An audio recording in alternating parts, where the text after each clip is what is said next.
જાડેશ્વર અંબાજી પગપાળા સંઘ દ્વારા છેલ્લા 17 વર્ષથી જાડેશ્વરથી અંબાજી સુધીના પગપાળા યાત્રા નીકળ્યા હતા. જાડેશ્વરથી નીકળતા આ સંઘનો ચાલુ વર્ષ પણ 17મા વર્ષ યાત્રાએ મંગલ પ્રવેશ કર્યો હતો.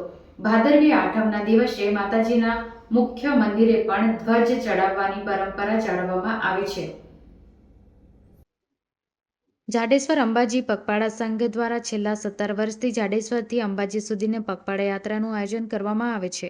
આ વર્ષ પણ 17મા વર્ષ યાત્રાએ મંગલ પ્રવેશ કર્યો હતો. શ્રાવણ વદ દસમના સોમવારના રોજ જાડેશ્વર ખાતે આવેલ અંબાજી માતાજીના મંદિરે ધ્વજપૂજા બાદ યાત્રાનો પ્રારંભ કરવામાં આવ્યો હતો.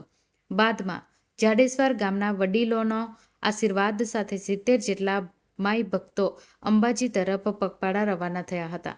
યાત્રા પ્રસ્થાનના સમયે જાડેશ્વર મુખ્ય માર્ગ ઉપર માતાજીના રથના દર્શન કરવા માટે ભક્તોનો ઘસારો જોવા મળ્યો હતો.